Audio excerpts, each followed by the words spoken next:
کارخوڵقێنەر و بەڕێوەبەران یا چەوسێنەران و دزەکان. ڕۆژی یەکشەممە دەی مانگی ڕێبەندان خامنەیی لە سوخەنڕانیەکدا قسە بێبنەما و فەرمانە جێبەجێ نەبووەکانی چەندەی ڕابردووی دووپات کردەوە. ناوبراو کە بۆ کۆمەڵک چەوسێنەر و ئیختلاسگەر و ڕاندخۆر لەژێر ناوی کارخوڵقێنەر و چالاکی ئابووری قسەی دەکردوتی ئامریکایەکان لایەن وابوو کە لە ماوەی 6 مانگدا دەتوانن ئابووری ئێران لەناوبەرن.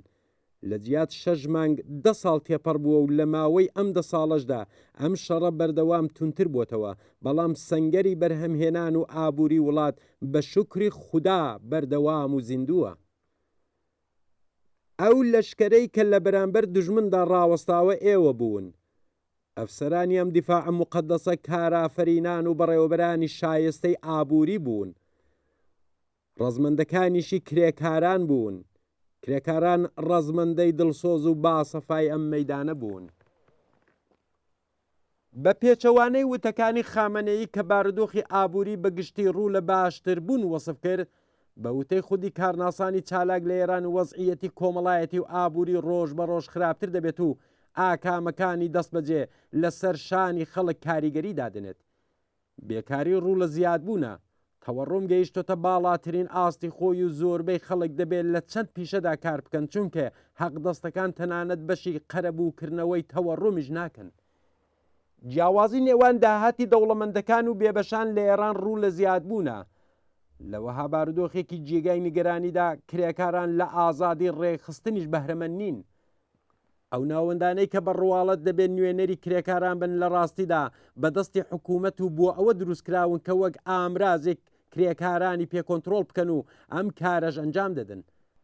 85 تا 95% کرێکارانی لەسەرکار بە قەراردادی کاتیەوە کار دەکەن و لە ئەمنیەتی پیشەیی بێبەرین.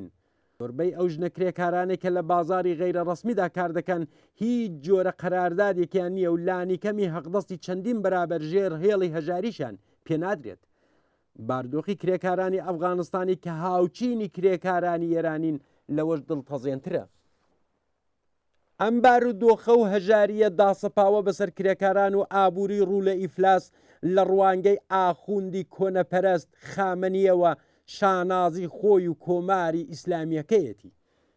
کرێکاران بە چەندین میلیۆن بێکار و بە میلیۆنان لەدبووی ژێر چرخەکانی چەوسانەوە و دیکتاتۆری لە ڕوانگەی ئەم ئاخوندەوە هەڵبەت لە تەبلیغاتدا وەک بەشداربووانی شەڕی کۆنەپەرستانەی ئێران و عێراق محتەڕەم و جێگای شانازین.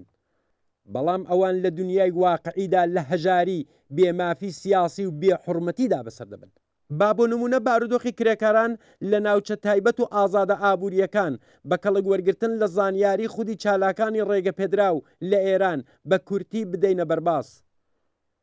بەپێی راپۆرتی ئیلنا قوربان دەرویشی دەبیری جێبەجێکاری خانەی کاریگەری خوزستان سەبارەت بە ناوچە ئازادە ئابوووریەکان وتی کرێکارانی ناوچە ئازادەکانی یاسای کاریان بەرناکەوێت و یاسای زاڵمانەیان بەسەردا سەپاوە.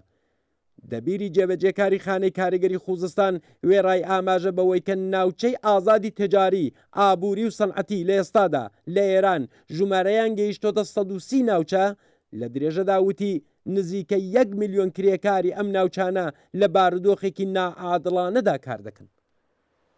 بەوتەی ئەم چالاکە کرێکاریە زۆربەی هەرە زۆری ئەم کرێکارانە و بنەماڵەکانیان بەهۆی گرانی لە ڕادەبەدەری زەوی و کرێی ماڵ بەناچار لە پراوێزی شارەکان و بەبێ ئیمکاناتی ناوەندەکانی کاری خۆیان دەژین. ئەوان بە تەواویەتی لە گەڵاڵەی ڕیزبەندی پیشەکان بێبەرین. چالاکێکی کرێکاری دیکە نووسویەتی کە ڕۆژانی مرەخەسی ئێستحقاقی ئەم کرێکارانە لە ڕێژەی نۆرمی باو کەمترە.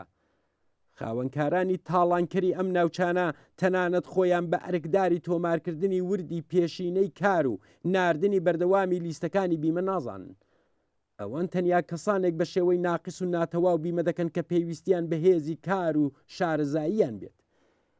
لە ناوچە ئازادەکان تەنانەت کرێکارانی ژێرشاخەی ناوەندە دەوڵەتەکان لەوانە کرێکارانی تەکنیکی و شارەزای نەوت و گاز تا بەر لە مانگرتنی ئەم دوایانەیان لەگەڵ چکۆلەترین هەوڵیان لە پێناو مافەکانیان دەکەونە لیستی ڕەشەوە و پاشان بەرەو مەسیری دەرکران دەبرێن.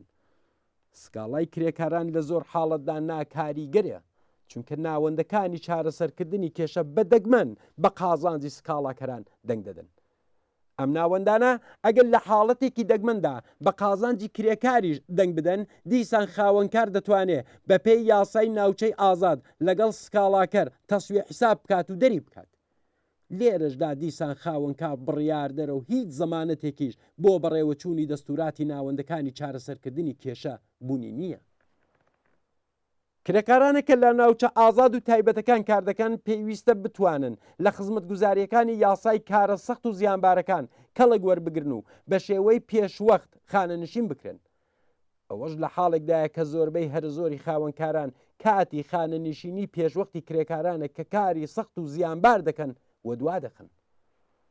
هەڵبەت کرێکارانی ناوچە ئازاد و تایبەتەکان لەو بارودۆخە دیکتاتۆرانەیەدا هەمیشە بێدەنگ نین. ئەوان زۆر جار دژ بە یاسا و ڕێسا پەسەندکراوەکانی ئەم ناوچانە و خاوەنکاران و پەیمانکاران بە شێوەی دەستە جەمعی ناڕزایەتیان دەڕبڕیوە. بۆ نمونە دەیان هەزار کرێکاری پەیمانی نەوت، گاز و پێترۆشیمەکان کە مانگرتن و ناڕزایەتی مێژوویان لە ڕێکەوتی سی جۆزەردانی 1400دا دەست پێ کرد، خوازیاری هەڵوەشانەوەی یاسا و ڕێساکانی ئەم ناوچانە بوون. شوڕای ڕێخستنی ناڕزایەتی کرێکارانی پەیمانی نەوت لە یەکەمین بەیاننامەی خۆیدا سەبارەت بەم یاسایەنە لە یەکێک لە بەندەکانی دانووسیوێتی یاسای کۆی لە ئاسای ناوچە تایبەتە ئابوووریەکان کە حەساری نێوان ئێمە و بەشەکانی دیکەی کرێکارانە لە ئاستی کۆمەلگادا و لەم ڕێگەیەوەکە خاوەنکارانی مفتەخۆر دەستیان بۆ دەستدرێژی بۆ سەر ژیان و گوزەرانی ئێمە ئاوەڵەیە پێویستە دەست بەجێ هەڵوەشێننەوە. سەرانی کۆماری ئیسلامی چه ئاخوندەکان و چ چەک بە پۆشەکان هەمیشە بە درۆ و چەواشەکاری بە هیوای فریودانی خەڵک خۆیان فریوداوە. کرێکارانی ناڕازی و بیوێری ئێران چەندین دەیەکە وەها دەسەڵاتێکی مەسەبی، گەندەڵ، ستەمکار، سەرمایەدار و پشتیوانی گشت چەوسێنەران و درۆزنانیان ناسیوە. ئەوان لەسەر بنەمای بارودۆخی بابەتی خۆیان و ئەم تێگەیشتنەیان خەباتێکیان درێژە پێداوەکە دەتوانێت گۆڕانکاری بنەڕەتی لە کۆمەلگادا بخوڵقێنێت. گۆڕانکاریەک کە لە یەکەمین هەنگاودا کۆماری ئیسلامی ڕادەماڵێت.